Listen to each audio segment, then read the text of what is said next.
প্রিয় দর্শক, মহান বিজয় দিবসের শুভেচ্ছা জানিয়ে শুরু করছি Walton smart fridge presents TVS insight.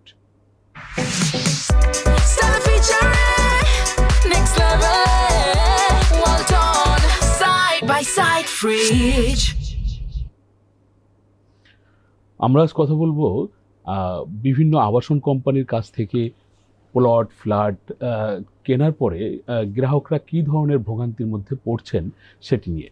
আপনারা সবাই জানেন বা আমাদের সবার কাছেই একটি আবাসন, সে প্লট হোক অথবা ফ্ল্যাট, সেটি আমাদের একটি স্বপ্নের ব্যাপার। সব মানুষই চায় তার নিজের একটি নিরাপদ আবাসন ব্যবস্থা নিশ্চিত করতে। সেটি করতে গিয়ে বিভিন্ন ডেভেলপার কোম্পানির কাছ থেকে যখন তারা প্লট বা ফ্ল্যাট কিনছে, তারপরে গিয়ে নানান ধরনের বিড়ম্বনায় পড়ছে। সেটি এরকম যে সময় মতো সে তার ফ্ল্যাট বুঝে পাচ্ছে না বা প্লটও বুঝে পাচ্ছে না। যখন কোম্পানিগুলো বুঝে দিতে যাচ্ছে তখন বাড়তি টাকা চাচ্ছে। আবার কোনো সময় দেখা যাচ্ছে যে কোনো কোম্পানি কাজ শেষ না করে সে হয়তো অসম্পূর্ণ অবস্থায় ফ্ল্যাট রেখে দিয়ে চলে গেছে। এর কোনো প্রতিকার গ্রাহকরা আসলে কোথাও গিয়ে বিশেষভাবে পাচ্ছেন না, বা প্রতিকার পাওয়ার জন্য বিশেষ কোনো সুযোগ আইনেও নেই।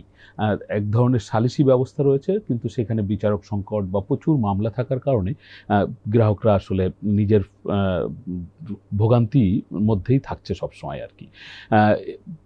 কত ধরনের ভোগান্তি হচ্ছে বা কত সংখ্যক গ্রাহকের মামলা এখন আদালতগুলোতে রয়েছে এবং সেখানে কি ধরনের সমস্যার মুখোমুখি হচ্ছেন গ্রাহকরা, এই নিয়ে টিভিএসে আজ লিড নিউজ প্রকাশিত হয়েছে।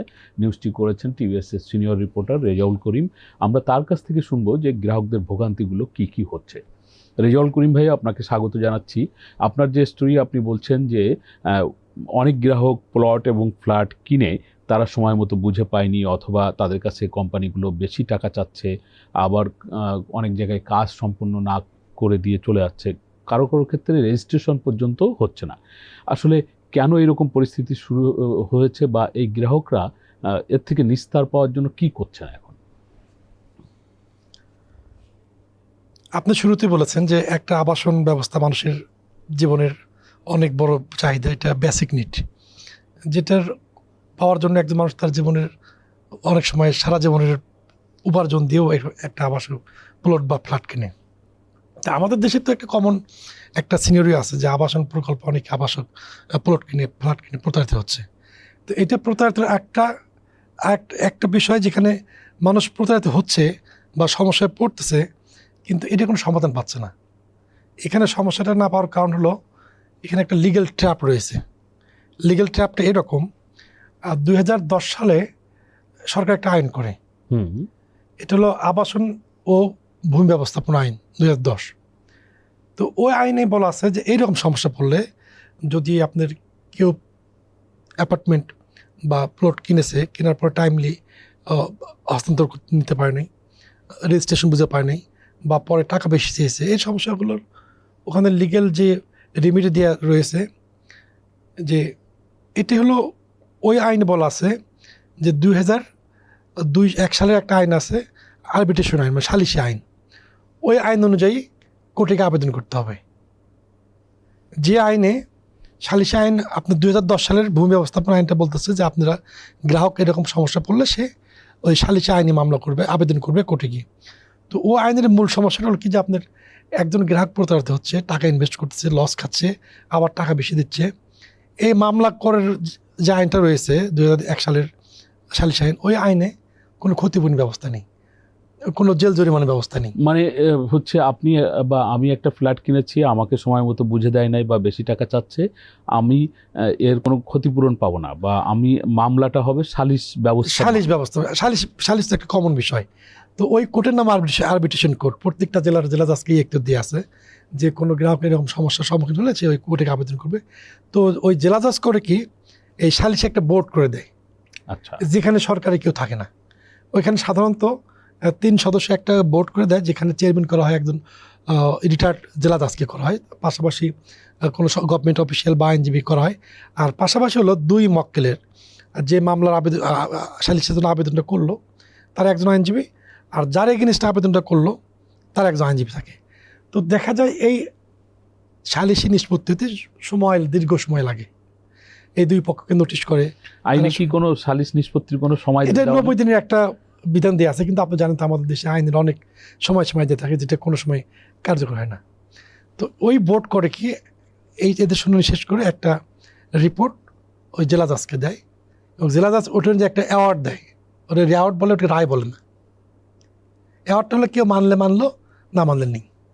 আচ্ছা, যার এগেনস্টে ওই রায়টা বা অ্যাওয়ার্ডটা দিল, সে মানতে বাধ্য না। মানে তাহলে এইটা করার মানেটা কি? সে যদি মানতে এখানে বাধ্য একটা না হিসেব আছে, ওই আইনে বলা আছে, সে চাইলে ওই অ্যাওয়ার্ডটাকে চ্যালেঞ্জ করে আপার কোর্টে আপিল করতে পারে, মামলা করতে পারে। আচ্ছা। ওই মামলা স্টেজে অংশ, মানে এই একটা প্রসেস শেষ করতে আপনি 5 বছর 7 বছর এমনকি 13 বছর পর্যন্ত লাগতেছে আরবিট্রেশন শেষ করে। এরকম উদাহরণ আছে? অনেক এক্সাম্পল আছে, আমি একটা এক্সাম্পল এখন নিয়ে আসছি। এরপরে কোর্টে অ্যাওয়ার্ড দিচ্ছে যে পক্ষে বা বিপক্ষে, এখন ধরে চ্যালেঞ্জ করে কেউ না কেউ কোর্টে যাচ্ছে, আবার ওটা পেন্ডিং হচ্ছে, ওটা আবার বছরের বছর শুনানি হচ্ছে, নিষ্পত্তি। আপনি জানেন আমাদের দেশের মামলা ব্যবস্থা মোটের প্রেক্ষাপট যেটা খুব ডিলে, কোনো মামলা নর্মালি 10 বছর 5 বছর বা এক যুগের নিচে নিষ্পত্তি হওয়ার হিস্টোরি একেবারেই কম। সেখানে যে গ্রাহকরা যে তাদের হিউজ ইনভেস্টমেন্ট, সারা জীবনের পুঁজি ইনভেস্টমেন্ট করে একটা প্লট কিনলো, একটা অ্যাপার্টমেন্ট কিনলো, এই যে বছর পর বছর ক্লান্ত তারা, এখন তারা এমন একটা অবস্থায়, মামলা চলাকালীন অবস্থায় ওই টাকা ফেরতও পায় না। আবার যে আমি একটা এক্সাম্পল নিয়ে আসছি, যে আজিমপুরে একজন একটা ফ্ল্যাট কিনেছে 2012 সালের দিকে। সে ফ্ল্যাটের শুধু রেজিস্ট্রেশন পায় নাই, উঠতে পায়নি ফ্ল্যাটে, নির্মাণ শেষ হওয়ার আগে তাকে সে টাকা পয়সা দিয়েছে, উঠতে পারেনি। রেজিস্ট্রেশন পাইছে 2019 সালে। এখন রায় পাওয়ার পরে আবার ওই যে ডেভেলপার কোম্পানি, সে আপিল করছে, কিন্তু সে পরে গিয়ে তাকে আরো একটু টাকা বেশি দিয়ে বাধ্য হয়েছে, যে আমার সারা জীবন ইনকাম। এখন আদালতগুলোতে কত সংখ্যক মামলা আছে এই ধরনের? এটা তো মামলা বলে না আমরা, এটা সাধারণত আইনের ভাষায় হ্যাঁ, সালিসি আবেদন। হ্যাঁ, সালিসি এরকম আবেদন। সারা দেশে আমরা গত অক্টোবর পর্যন্ত যেটা পেয়েছি, প্রায় 24,000 প্লাস আবেদন রয়েছে, মানে 24,000 ভুক্তভোগী এরকম মামলা আবেদন করেছে। এর মধ্যে এই অ্যাপার্টমেন্ট বা প্লট যারা কিনেছে, এর সঙ্গে জড়িত প্রায় 19,000 কোটি টাকা। টাকার পরিমাণ হচ্ছে 19,000। 19,000 অলমোস্ট, আর একটু বেশি হবে, প্লাস মাইনাস হবে। এই মামলা কোথায় কতগুলো? ঢাকায় বা ঢাকার বাইরে কেমন? ঢাকাতে 17,000, আর বাকি এটার বেশিরভাগ হলো চট্টগ্রাম এবং সিলেটে, আর 2-400 মামলা ঢাকার অন্যান্য জেলায়, ঢাকার বাইরে অন্য জেলায় রয়েছে। এই সালিসি আবেদন বা এই যে আরবিট্রেশনের যে আদালত, এখানে কি সংখ্যা পর্যাপ্ত, যে আবেদনকারীদের জন্য কাজ করার জন্য পর্যাপ্ত? এই যে আপনি বোর্ড গঠনের কথা বললেন, এগুলো কি পর্যাপ্ত পরিমাণে আছে? এখানে আপনাকে একটা বিষয় দেখেন, আমাদের দেশে তো মামলার এখন প্রায় 45 লাখ প্লাস মামলা আছে আপনার 64 জেলায়। তো একটা জেলার বিচারক হলো জেলা জাজ প্রধান, ওই জেলা জাজকে দিয়ে আছে সালিসি আইনের অনুযায়ী সালিসি ট্রাইব্যুনাল, তার কোর্টের এখতিয়ার। এটা একটা জেলা জাজ কোর্টে আপনার দেওয়ানি মামলা হচ্ছে, ফৌজদারি মামলা হচ্ছে, পাশাপাশি আবার আরবিট্রেশন আইন অনুযায়ী তাকে একটু দিয়ে আছে। তা আরবিট্রেশন আইন অনুযায়ী তো শুধু এই অ্যাপার্টমেন্ট প্লট কেনার পরে সমস্যা বলে মামলা আবেদন, এটা না। এই আরবিট্রেশন অনুযায়ী আপনি জানেন আমাদের দেশের এই যে বিজনেস ব্যবস্থাপনা যেটা আছে, তারাও এখানে গিয়ে আবেদন করে, অনেক বড় বড় আবেদন, অনেক মামলা রয়েছে, আবেদন রয়েছে। যার ফলে আর যে বোর্ডগুলো গঠন করে, এখানে একটা বেশি বলতে আমি মিস্টেক করছি, ভুলে গেছি। সেটা এই যে জেলা জাজ একটা বোর্ড, আরবিট্রেশন বোর্ড করে দিল আইন অনুযায়ী, ওই বোর্ডের চেয়ারম্যান সাবেক জেলা জাজ, এবং বোর্ডের সদস্য হলো 2জন অবসরপ্রাপ্ত কর্মকর্তা। এখানে কোনো জবাবদিহিতার বিষয় নেই, তা সে তো গভর্নমেন্ট অফিসিয়াল না। আচ্ছা, যাকে বোর্ডের দায়িত্ব দিলেন, he is not liable two government or public. যেমন এখানেও একটা সিস্টেমেটিক প্রবলেম রয়েছে। তো আপনি যেটা বলছেন জেলা বিচারকের সমস্যা তো এমনিতেই রয়েছে। আমাদের দেশের মামলার ব্যবস্থাপনার ডিলে এবং ব্যাকলগ এত বেশি, তার মধ্যে আবার এই মামলাগুলো ডিফারেন্ট একটা ওয়েতে নিষ্পত্তির জন্য ওই কোর্টে যাচ্ছে, যেটা বিচারক নিজে নিষ্পত্তি করতেছে না, আরেকজনের বসিয়ে দিচ্ছে। এবং সে কখন এটা শুনানি শেষ করবে, নিষ্পত্তি করবে, যদিও 90 দিনের সময় দিয়ে আছে, কিন্তু বাংলাদেশের কোনো মামলায় তো নির্দিষ্ট সময় শেষ হয় না। রেজা ভাই, আমরা দেখি যে আবাসন খাতের ব্যবসায়ীদের একটি সংগঠন আছে, রিহাব। এইখানে কি রিহাব কোনো ভূমিকা নিতে পারে? আমরা মাঝে মাঝে রিহাবের বিভিন্ন প্রোগ্রাম থেকে শুনি, তারা বলছে যে তারা কোনো কোথাও অনিয়ম হতে দিবে না, সব কিছু নিয়ম অনুযায়ী হবে, কোনো যদি অসুবিধা হয় তাদের কাছে অভিযোগ করা যায়। এই ক্ষেত্রে কি রিহাব কোনো ধরনের রোল প্লে করে? রিহাব একটা সংগঠন, এরা বেসিক্যালি গ্রাহকের কোনো স্বার্থ সংরক্ষণের কথা বললেও বেসিক তারা এটা করে না বা কোনো নজির নেই এরকম। রিহাবের একটা সেল আছে যেখানে রিহাবের কোনো সদস্য, অলমোস্ট সব ডেভেলপার কোম্পানি রিহাবের মেম্বার, কোনো সদস্য কোনো গ্রাহকের সঙ্গে প্রতারণা করলে বা কোনো সমস্যা সৃষ্টি করলে ওইখানে আবেদন করা যায়। কিন্তু এরকম কয়েক হাজার আবেদন আছে যেগুলো রিহাব কোনো ব্যবস্থা নিতে পারে না। তার কারণ যারা এইসব মানে অনিয়ম সাথে জড়িত এরা মেজরিটি প্রভাবশালী, অনেক নাম কাজ তো কোম্পানিও আছে, তারাও বিভিন্ন রিহাবকে ম্যানেজ করে। রিহাব আসলে গ্রাহকদের স্বার্থ নিয়ে কোনো কাজ করে না। আর এই যে ভূমি ব্যবস্থা বেসরকারি আবাসন ও ভূমি ব্যবস্থাপনা আইন যেটা 2010 হয়েছে, এটা বেসিক্যালি রিহাবের মানে পুরোভাবেই গভর্নমেন্ট করেছে। এবং রিহাব যেভাবে চাইছে যে আমার এগেনস্টে মামলা করবে, আমার সদস্য এগেনস্টে মামলা করবে, এটা হবে না। তো এমন একটা ব্যবস্থা বিল্ড আপ করছে যে মামলা সরাসরি করা যাবে না এবং ক্ষতিপূরণ জরিমানা বা জেলের ব্যবস্থা নেই, ওয়ারেন্ট ইস্যু করা যাবে না।